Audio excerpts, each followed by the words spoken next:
भगवंत ने सबसे पहला शब्द का प्रयोग किया नमी ओण। आसन उपकारी ऐसे परमात्मा महावीर प्रभु को शांति सुरेश्वर जी महाराजा ने याद करके सबसे पहले नमन किया है। जिन्हें मैं नमस्कार कर रहा हूं वो मेरे से श्रेष्ठ है, उदात्त गुणवान है, श्रेष्ठतम चरित्रवान है।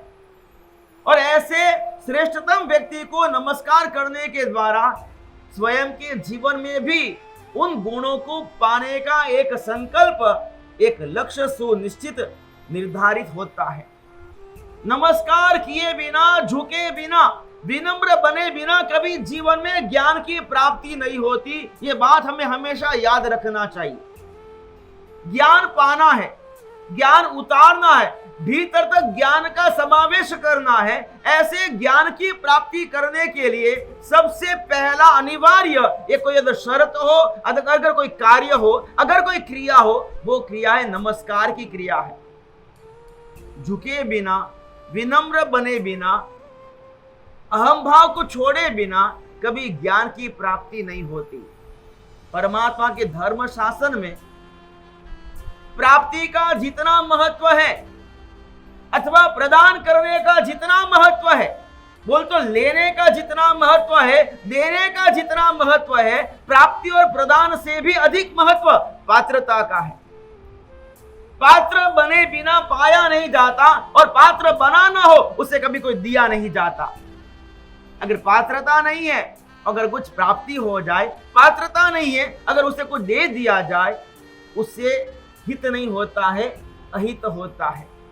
ज्ञान एक ऐसी अद्भुत शक्ति है जो स्व और पर का भला कर सकती है, स्व और पर का कल्याण जिससे हो सकता है, उसी ज्ञान के द्वारा स्व का भी अहित हो सकता है, पर का भी अहित हो सकता है, हर किसी का अकल्याण भी हो सकता है अगर अपात्र के हाथ में आ गया हो तो। ज्ञान पाने के लिए पात्र बनना जरूरी है। पात्रता बहुत ही आवश्यक है।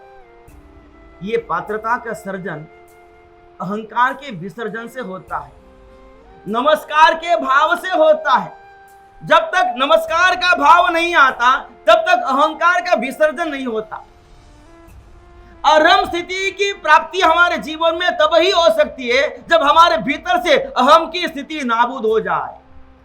नमस्कार का भाव हमारे अहंकार को पिघाल देता है। जिसको नमस्कार के भाव में आना है उन्हें अहंकार का भाव छोड़ना होगा। अहम का भाव छोड़े बिना कभी किसी का नमस्कार के भाव में प्रवेश नहीं होता। नमस्कार करना है, क्यों करना है? पाना है। मैं शून्य हूं, परिपूर्ण ये मेरे प्रभु है। जब अहंकार की स्थिति नाबूद होती है तब इंसान को अपनी अपूर्णता का एहसास होता है। और जब तक अहंकार की स्थिति हमारे भीतर होती है, अहंकारी को ऐसा ही लगता है कि मैं परिपूर्ण हूं, मेरे से गलती हो नहीं सकती, मेरे से चूक हो नहीं सकती। दुनिया से चूक हो सकती है लेकिन मेरे से चूक नहीं हो सकती। ऐसी मनोदशा, ऐसी मनोस्थिति किसकी वजह से आती है? अहंकार की वजह से आती है। नमस्कार की ये क्रिया ऐसी है जिसमें अहंकार की कोई गुंजाइश नहीं, अभिमान का कोई स्थान नहीं। वहां तो विनम्रता का भाव होता है, अहंकार की विसर्जन की वो स्थिति होती है। और यही सबसे कठिन काम होता है जिंदगी के अंदर। गर्वेण तुंगम सिर, रावण महाराजा का वो चितार प्रस्तुत होगा। ऐसी दुर्दशा रावण महाराज की क्यों हुई, क्या वजह थी, उस पर गहराई से चिंतन मनन होगा। काफी प्रेरणा मिलेगी कि ऐसे महापुरुषों के जीवन में भी अगर कोई एक दोष आ गया और उस दोष का परित्याग नहीं किया, उसे पकड़ करके रखा, छोड़ नहीं पाए, तो कैसी अवदशा होती है। हमें सरल भाव से आना है, विनम्र भाव में जीना है, नम्रता को जीवन में अपनाना है, विनय पूर्वक जीवन के अंदर गति करनी है। तब जा करके ये सारे वचन हमारे भीतर आ पाएंगे। झुके बिना, नमे बिना, नमस्कार किए बिना ये ज्ञान हमारे भीतर आ नहीं सकता।